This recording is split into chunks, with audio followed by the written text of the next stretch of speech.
What's going on, everyone? My name is Size and welcome back to another Lords of the Fallen video. In this video I'm going to be showing you guys my ranged archer build that utilizes crossbows for sustained damage, but we also are running dual wield weapons just in case that we need to get in melee range and do some damage or finish an enemy off. Now the first thing I wanted to talk about is the ammo system in this game. So I just wanted to touch on this real quick just for the people that don't know, but the ammo system in this game is pretty simple. So under your endurance bar, you're going to see how much ammo you have for things like crossbows, bows, and throwable items. Now you can restore your ammo by resting at a vestige or by using ammunition pouches and satchels. Now our main way that we're going to get back our ammo by using this build is we're going to be using the ammo pouches and satchels just because I found they work best and we don't sacrifice anything to get our ammo back. Also, a quick thing to note is that by increasing our endurance, our maximum ammo is actually going to increase as well. So keep that in mind, as that's going to be one of the stats we're going to want to put some points into. Now, I think when you're creating your character, the best class you can choose for this build is going to be the partisan class. Now, this is going to start you with a crossbow immediately, but the only downside is you're not going to have any ammunition pouches or satchels. So if you wanted to, you could go blackfeather ranger just to get those pouches. But in my opinion, you're not going to start with the crossbow, and your stats are kind of more geared towards agility with that, whereas the partisan kind of equal down the line with agility and strength.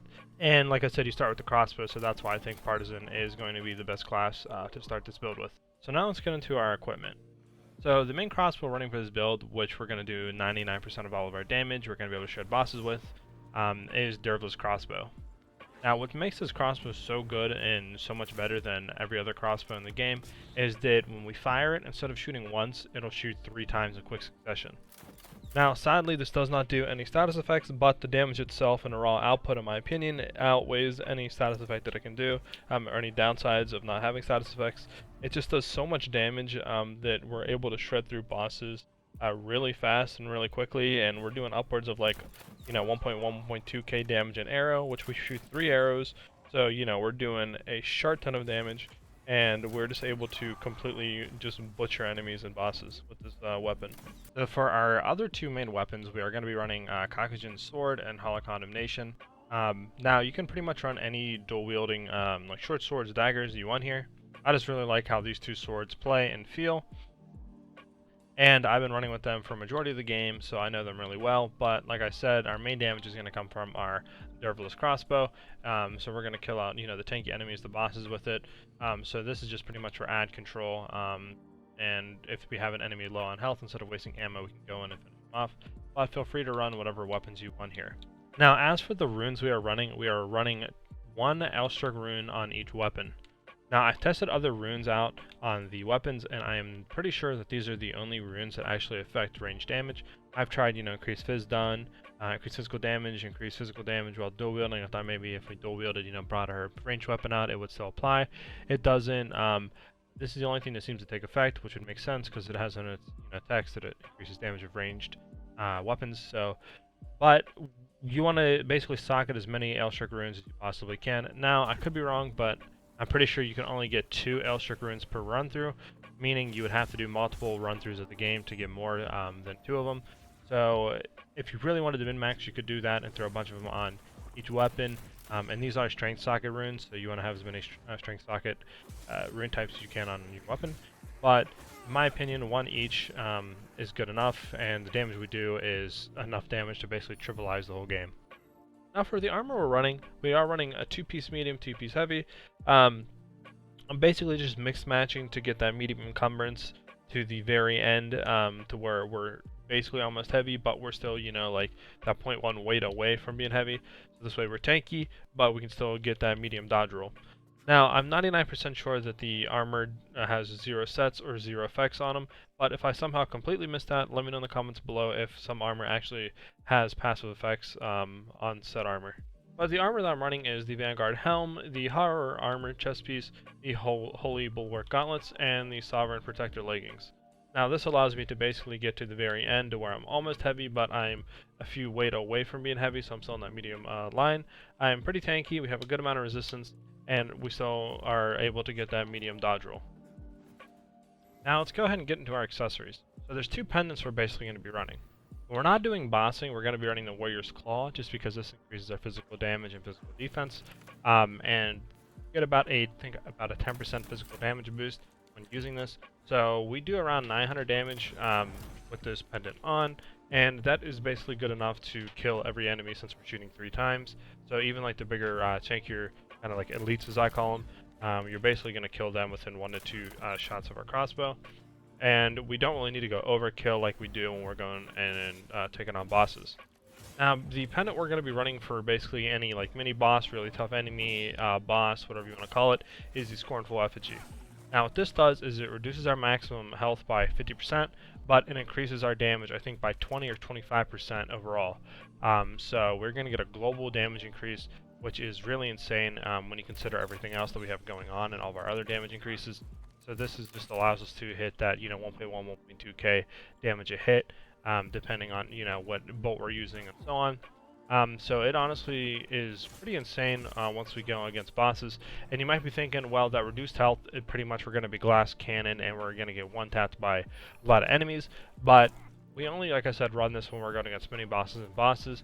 And I also have a workaround to basically give us a brief period of vulnerability where we can go in on bosses and have that uptime to apply a crap ton of damage, and we take no damage in return. Now, as for our rings, we are running the blackfeather ranger ring because this gives us additional damage with bows and crossbows. So basically this is a must-have ring for this build. It's just going to overall increase our damage, and there's pretty much not too many other rings that are better than this one that you can run. So this is 100% going to really help with the build, so get this as soon as you can. And the last ring we're running is the loosened sword ring. So like I said, since we're going against bosses, and I have, what do you call it, that workaround where we have a brief period of invulnerability, which I'll talk after this, we basically are always going to have full uptime of Loosened Sword Ring, and we're always going to get that damage boost. Now, combine that with our Blackfeather ring and our Scornful Effigy pendant and all of our other stuff, we're just going to be doing so much damage that, as you've seen on some of the boss gameplay, we're just able to absolutely shred bosses and completely trivialize them to the point where it feels like we're on easy game mode. A quick thing to note that I didn't say is what bolts we're using. We are using the weighted bolt, which is going to be the best physical damage bolt you can run. We're using wither bolts. They're also really good. And we have cinder bolts. Now, I think there's another one you can get that is explosive bolts, but I think those bolts are entirely fire damage and no physical, where this one is split.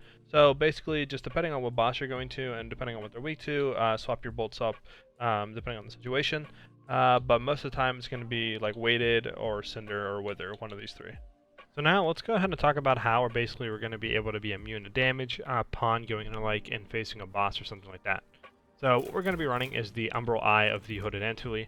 Now what this does, if we socket into our main socket, is it's going to give us immunity to damage for 8 seconds upon umbral transition. So what we're going to do is we're going to go into a boss arena after we buff up and stuff, then go into there, go into the umbral realm, and for 8 seconds we're not going to be able to take damage, so we're basically just going to be able to unleash on the enemy and basically just apply a massive amount of damage while we're able to stand right in their face and not take any damage ourselves. Now without this umbral eye, it is kind of annoying sometimes to fight bosses that are melee range and they have like leaping attacks at you.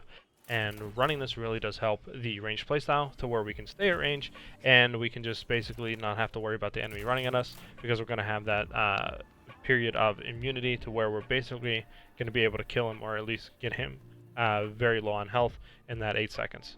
Now, we are running a little bit of Inferno magic, and the catalyst we are running is the Searing Acquisition Catalyst. This allows us to cast our Inferno Catalyst, our Inferno spells, sorry. And the spells we're running is Adyr's Rage.